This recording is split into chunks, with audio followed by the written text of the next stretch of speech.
Ladies and gentlemen, welcome to the circus where the clowns wear Italian suits, drive gold-plated Land Cruisers, and call themselves empowerers of the youth. Yes, comrades, Chris Mutsvangwa, the same man who once called out Tagwirei for using stolen billions to buy the party like a tuck shop lollipop, has now reinvented himself as the knight in shining armor of the Zvigananda gang, the tenderpreneurs, the looters, the patronage millionaires who suck the life out of the economy while preaching empowerment. Picture this: Zimbabwe's political theater, where the script is always improvised. The actors contradict themselves from scene to scene, and the audience, long-suffering citizens, are forced to buy tickets with their last $2. The latest performance is this: that Chris Mutsvangwa, ZANU PF's very own loose cannon and party spokesperson, has staged a surprise press conference where he boldly defends the very same looters his party's vice president just tried to roast alive. Yes, you heard that right. Mutsvangwa, who once called Tagwirei a parasitic kingpin trying to capture ZANU PF with his billions, is now kneeling at the altar of Zvigananda, Zimbabwe's new elite class of tenderpreneurs, looters, and showboating businessmen who have turned corruption into a cultural festival. And not just defending them, he is recasting them as the saviors of Zimbabwe's economy. If irony were a resource, Zimbabwe would outproduce China. My sixth sense says Mutsvangwa has been blackmailed by somebody. Manize is being dangled in front of Mutsvangwa. If he goes the other way, Manize will be made bare, will be exposed. Whatever deal is there between Mutsvangwa and the company that operates Manize will be exposed. Let's rewind to last week, shall we? Inside the Politburo, President Chiwenga, the general who never smiles unless it's a cool night, accused Tagwirei, Chivayo, Sakupwanya, and others of looting, corruption, and tarnishing ZANU PF's image. He demanded arrests, calling them men vultures feeding on the carcass of the economy. The Politburo, stunned into silence, watched the general drop receipts and dossiers like a Netflix expose. Then comes Mutsvangwa's press conference. A man who has built his reputation on blasting everyone from war veterans to Tagwirei himself now stands before journalists with a new gospel. Zviganandas are not crooks, they are economic pioneers. They are the torchbearers of a new capital market, able to summon money not from Zimbabwe's hollow banks, but from Riyadh, Mumbai, and Sao Paulo. One could almost hear the violins in the background. But let's dissect this nonsense. Mutsvangwa declared with a straight face that President Mnangagwa killed gold smuggling. Meanwhile, the Al Jazeera gold mafia documentary is still fresh in the global memory, exposing how Zimbabwe is a smuggler's paradise, with the Zimbabwean gold flowing to Dubai, Switzerland, and beyond. Ordinary citizens can't even smuggle a loaf of bread past a supermarket scanner, but Tagwirei's networks smuggle tons of gold, and somehow that's called empowerment. Then comes the canonization of Sakupwanya, a man who turned money flaunting into a sport. According to Mutsvangwa, Scott is empowering young miners by ensuring they get fair prices for their gold. In reality, Scott is the face of conspicuous consumption, paying American rappers to visit his gold-lined mansion while Zimbabwean youths line up for jobs that don't exist. If Scott is a role model, then Zimbabwe's future entrepreneurs should start with a Bentley showroom before they even have a business plan. Mutsvangwa's speech dressed up tenderpreneurs as builders of the new economy. In truth, they are middlemen fattened by government contracts and tenders awarded not because of skill but because of political connections. They are the symptom of an economy where real entrepreneurship, building factories, innovating products, creating jobs is suffocated by a ruling elite who only thrive by looting state resources and redistributing them with their clique. What makes this truly comical is Mutsvangwa's own history. Just months ago, he spat fire at Tagwirei, accusing him of buying influence and poisoning ZANU PF with his ill-gotten wealth. Today, he recycles the same man into a hero. It's like watching a magician perform the same trick twice, except this time the rabbit comes out of the hat wearing Gucci sunglasses. This is why ZANU PF politics is not politics. It's a mafia family squabble.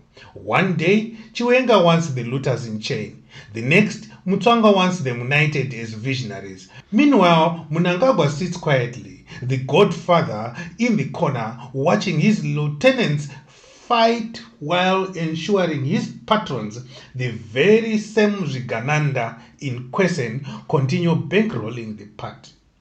After all, without Tagwirei's billions, Chivayo's cars, and Sakupwanya's cash, who would fund Mnangagwa's endless birthday parties and dubious infrastructure launches? Let's not be fooled. Zvigananda are not accidents of the system. They are the system. They are the walking proof that Zimbabwe is no longer governed by politics but by patronage. They are the bridge between political power and stolen wealth, lubricating ZANU PF's machinery with cash while the country's hospitals run out of medicine and its citizens run out of hope. In any normal democracy, men like Tagwirei, Chivayo, and Sakupwanya would be behind bars facing corruption charges.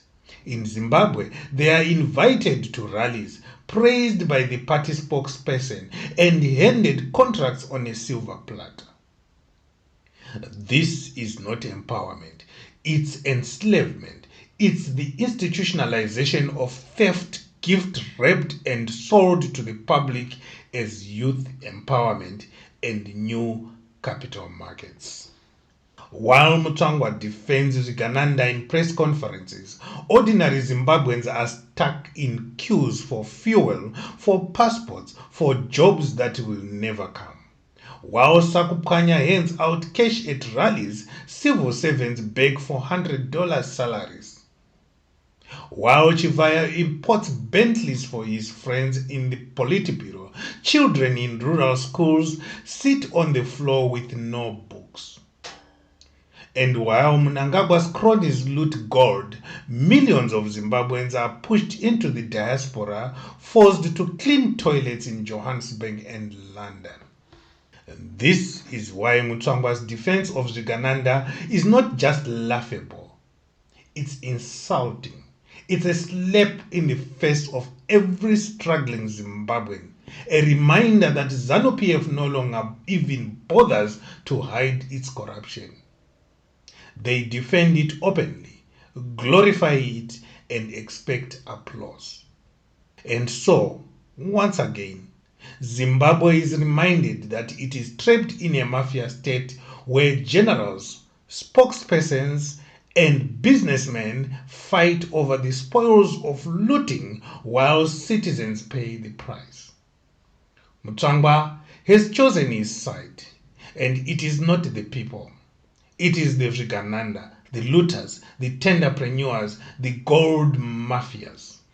This is Zimwaves TV, where we shine light on the hypocrisy of those in power and the thieves they protect. If you are tired of watching looters defended while the nation starves, smash that subscribe button, because here we expose, we ridicule, and we refuse to be silenced. The following is a video of Mutsvangwa defending Zviganandas. After the Defense Forces Day, also after the Zimwaves days. So it is quite in order that we have this press briefing with you. We have had also several political meetings, including the one last week, and on each occasion the President delivered keynote speeches, and those keynote speeches were a pointer as to what is the mandate of the ruling party and its organs on the way forward for Zimbabwe. We are also having this press conference a month before our seminal annual event, which is the party conference. The party conference this time is going to be held in Mutare. This is Manicaland province. And that time onwards, there's an influx of Zimbabwean recruits. Initially there are hundreds, then there are thousands, there are tens of thousands, then even there are hundreds of thousands. Most of them, 80% of them, passed through Manicaland to go to Mozambique. It became our new EFS for the revolution. And again, 80%, not more, passed through Manicaland back to fight in Zimbabwe. So it is befitting that this province, which became the bastion of the Chiwenga II, in the hour of victory between 75 and 79, should be honored with this party conference, and its rightful place in the birth of modern Zimbabwe be recognized. So the ruling party, through its national chairperson, has been going flat out to make sure that our conference in Manicaland is one of the most wonderful, faithful in terms of the decisions of economic importance in Zimbabwe. It will be pregnant with resolutions focused on increasing the prosperity of the people of Zimbabwe as our economy gathers pace at a pace which no one even feels jealous about anymore, which even detractors, they are now hiding behind blankets, under blankets, because we have made it in terms of delivering a modern economy to Zimbabwe. So the work schedule of the party conference will recognize the fact that for the first time in 75 years, major exports of Zimbabwe and the neighboring region, neighboring Italy, are now passing through Mutare to Bayer, as opposed to going through Byte Bridge and Musina to Durban. This is a major turnaround of the economic performance of Zimbabwe. And if there's anybody who wants to see the testament of President Mnangagwa and the Second Republic at work, it is this singular development that Beira and Mutare have been restored as the natural gateway of Zimbabwean exports. Remember, Durban is 2,000 kilometers away from Zimbabwe, from Harare.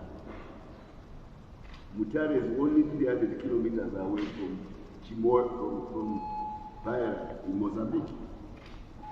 It is not the province of Mozambique. So these geopolitical issues made Mutare, made Beira lose their status as the eastern gateway of Zimbabwean exports, of the internet exports. We are only 5 years into the Second Republic of President Mnangagwa. What a dramatic turnaround that Beira and Mutare now carry more of our exports to the world than Durban, which is far away. And the future of this region is even brighter when you consider that it faces the Indian Ocean and the major emerging global economic powers of the world. China is now number 2 globally, 1.3 billion people. India is now number 4 globally, 1.2 to 1.3 billion people. Indonesia has got 400 million people. I haven't talked of Pakistan, Bangladesh. I haven't even added the fund-rich Middle East and countries like Iran, 80 million people. This is the interface which is now before Zimbabwe because of the economic performance which has been registered by the Second Republic. It means that we will have a faster access to global markets, and the inflation factor which is associated with the artificial dependence of the South African ports, which was imposed on us by apartheid, is now a thing of the past. President Mnangagwa has restored the glory of mankind to Zimbabwe. It is now refinding its rightful place in the national economy, in the regional economy. And if you go today to Mutare, the places are awash with trucks all over, 30-ton trucks. You would be hard put to even drive at a fast pace along the streets of Mutare. The border is bursting on its seams. So this is why we are going to focus on the economic aspects of a new economy which ZANU PF has given to the people of Zimbabwe under the guidance of President Mnangagwa. He has done miracles. And for clarity, I just want to highlight what are the major sinews of this economy. All of them have an imprimatur, they have a footprint of our country. How that would be possible from a physics point of view, it's an impossibility. But somebody was manipulating a calculator against our economy. In 2008, I give you one index. Our gold production slumped to 3 tons in 2008. We were kicked out of the London Bullion Market Association, which is the regulator of the gold trade. We used historically to have always a seat on the London Bullion Market Association in London. Not surprising, because the history of this country is the history of gold. Great Zimbabwe civilization, it is a stable currency that we paritize the price of gold between the global market and the internal market. So he killed the smuggling of gold, Comrade President Mnangagwa. Because the price of gold in Zimbabwe is almost the same as the one we're on the gold market today, about Zimbabwe's gold production. These are international figures. They don't come out of this building. These are from an authoritative trader of gold. Zimbabwe is 51 tons of gold per annum. This is at a time when the price of gold is increasing. When this happened in 2008, probably gold was $700 an ounce. Today, gold is hovering at $3,500, maybe $4,000 an ounce. You can see why our currencies appreciate. Now, there is a couple, I'm dwelling on this because there is something I want to exercise, that the prosperity of Zimbabweans is based on chicanery, fraud, laundering, stealing, this. Don't be jealous about your own citizens if they make money out of the economic activity which is going on in the country. Don't be jealous about them. And if you have a template that only colonial people can be rich and not Zimbabwean people can be rich, then you are not for the new republic. because the president arikuti itai mari vana vese itai mari kana muchigona mayouth itai mari kana muchigona. I say this with a little bit of an angst because some of the young people who have made money are not called Sakupwanya. They are branded as thieves, national thieves, when actually they are playing a very active role in the production of gold and making sure that young people who are digging gold get a price which is commensurate to their hard work. That's why they produce more. Maybe if I mention Scott Sakupwanya, you say maybe there's an axe to grind. I come from Chegutu. That's my district. Chegutu probably is the fastest growing GDP in the country today as a town.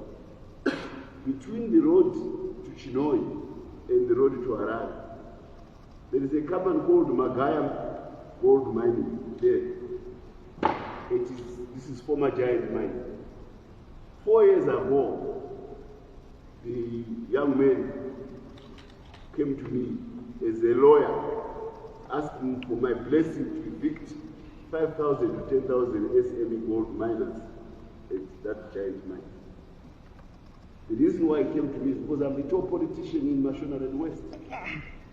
He says they are interloping, they are trespassing on our EPO, the EPO of his clients, which is the Deragio group, the one at PLS mine in PLS mine in Chegutu. I said, if I allow you to evict them, I will lose the elections next time we go to the polls, because these are ZANU PF supporters. Why don't you allow them to dig surface gold, which you don't need anyway, because it is at surface and it doesn't require a lot of capital. When they clean it off, they get into deeper shafts. They will require capital on a scale which they cannot provide themselves. You can then come in and fund them or buy them out. He went back to his clients, to his principals, that young lawyer, and they decided to adopt a method which I had suggested. 3 years later, I visited that place. I couldn't believe it. The amount of frenetic gold mining activity going on with mounds of gold everywhere. All of them annotated, all of them supported, with ball mills, everything going on. This company now produces half ton of gold every month.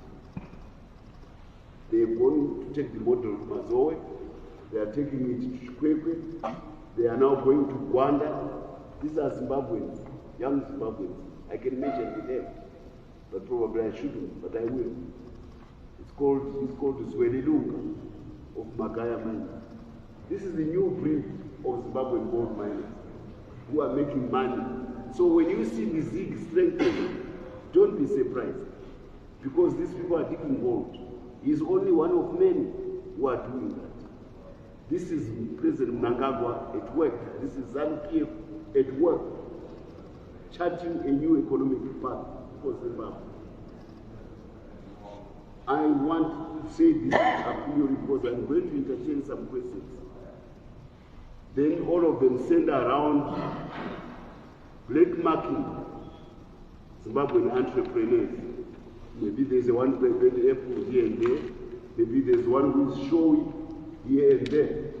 But that is not a reason to throw away the baby with the bathwater or to have a blanket condemnation of a new class of African entrepreneurs who are riding on the resource restitution of ZANU PF since we won the war, the land. What is above and what is below. This is where we are going. I'm going to, there's a similar story going on with tobacco. Young people produce $1.5 billion worth of trading tobacco every year.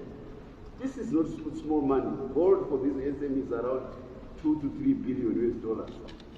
This is money going to young Zimbabweans or to Zimbabwean families in Urungwe, in Maronde, who grow in Marondera, they produce the best Virginia leaf tobacco in the world. This industry did not exist before the land reform, before ZANU PF. But it is now contributing as the second pillar of the Zimbabwean economy, the sinews which I talked about. I go to steel. The president has done the same thing. We now have the ultra-modern steelworks on the African continent, and there's nothing like what you have in Europe, by the way. Zimbabwe is now galloped ahead of everybody in sub-Saharan Africa to challenge Egypt and Morocco in the steel sector.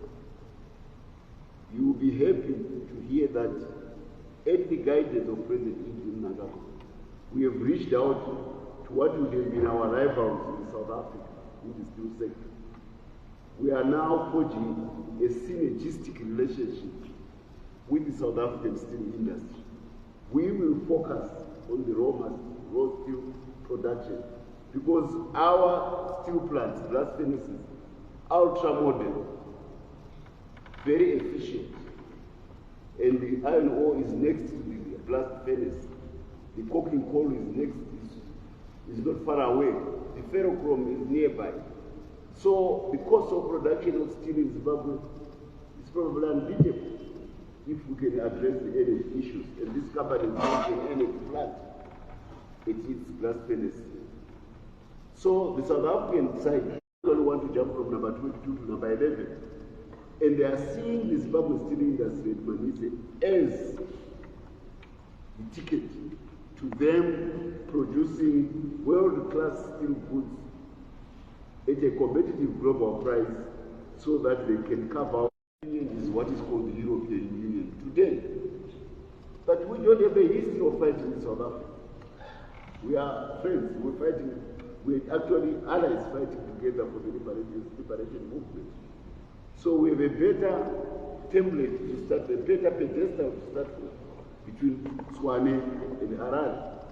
If we then throw Mozambique into the ingredient with its ports, with its gas deposits in Cabo Delgado, with its Zambezi River hydroelectricity, probably the three of us can set the price of steel on the global market.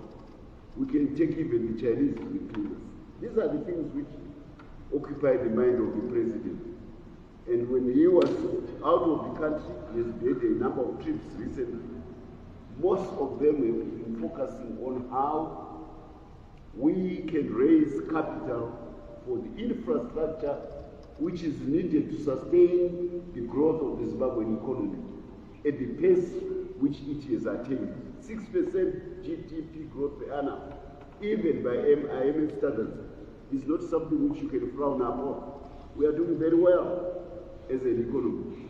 But this is driven by big investors, billionaire investors in lithium, billionaire investors in cobalt, in copper and DRC. That's why the trucks pass through Zimbabwe going to buy. Billionaire investors in steel in Zimbabwe. This is big money, but we don't have commensurate money on the infrastructure side so that we can take away all these heavy loads out of the roads to the railways. That requires big money. So when the president ends up in Japan, when the president ends up in China, these are railway powers of the world. We want them to come and invest in our railway technology, in our logistics networks, in our ports, so that this growth which I'm talking about cannot be throttled by an inadequate infrastructure. These are the things which preoccupied with the trivialities and false accusations to make us be engaged in a witch hunt amongst ourselves so that they fulfill the fact that Africans cannot work together among themselves. They fulfill the fact that only a colonial economy can function, a revolutionary economy cannot deliver. We refuse that in ZANU PF.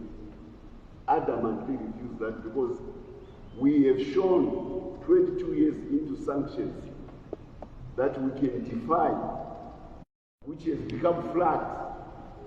Before capital was Europe, capital, I mean, funds, were Europe. If Europe did not give you funds,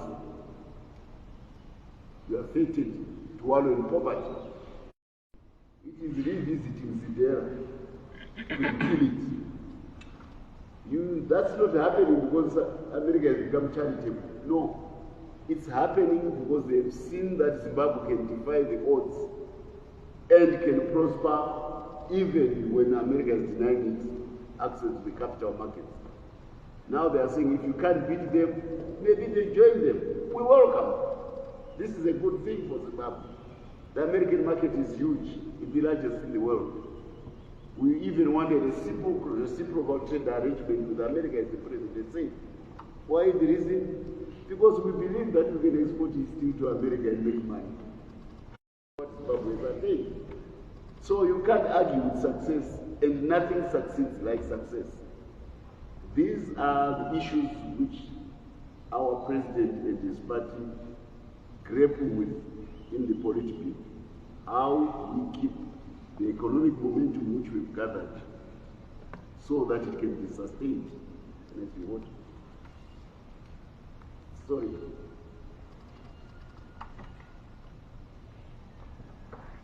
The political also gets preoccupied with issues of food security. Yes, we are aware that there's something amiss. Blue Ribbon closed in Bulawayo. This is a major mill. And there are our reports from our people on the ground in Matebele and South seem to say there may be shortages. We want to find out, is it a question of logistics? Is it a question of purchases from those provinces which are more endowed, which may have more means, and it is not being taken to the consumers? So we have committees which are now engaging in supervising our Ministry of Agriculture, our Ministry of Finance, so that we can locate the nature of the problem, so that our people do not have to travel miles to get food. Our people are not forced to buy expensive refined meal by profiteering millers, because there's a shortage of basic maize meal. And if they cross the river, the Limpopo River is dry in summer now. There's no boundary between Zimbabwe and South Africa. So these are the issues which occupy our party, the welfare of the Zimbabwe people, which are on the agenda of ZANU PF. I'm dwelling on this because I want to emphasize that we will not accept to be foisted with agendas from outside as a ruling party. We will not accept to be foisted with agendas. Work hard on all those things which bring economic benefit to Zimbabwe, and we toss aside all those things which may be cobwebs thrown into our eyes about and become a beacon of African prosperity on the African continent. We are creating a genuine African middle class in Zimbabwe. Our own genuine middle class, rooted in their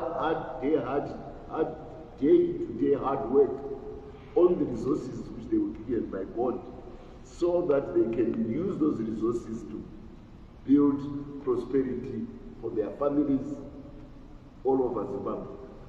We are not a country which has got only a professional middle class, like some of our neighbors who still have not carried out a land reform. I always highlight the fact that in South Africa, if a young executive is fired from his job, he loses his car, his child is thrown out of school, and his house is repossessed. Because they don't own those properties, because they are on loans. In Zimbabwe, there are no loans. Everything which you see in Zimbabwe is owned, including cars on the road. The water was they are all owned, they are bought. We make America great, they make themselves. So if they can come to Zimbabwe, they go up Washington. If they can beat Chinese investors, so be it. If they can beat Indian investors, so be it. If they build a steel plant and money with those young people, the president is going to give them. Most of the world as Zimbabwe, but they were supervised by the Chinese. Only steel came raw from China. and the technology inside came from China. But that whole superstructure there,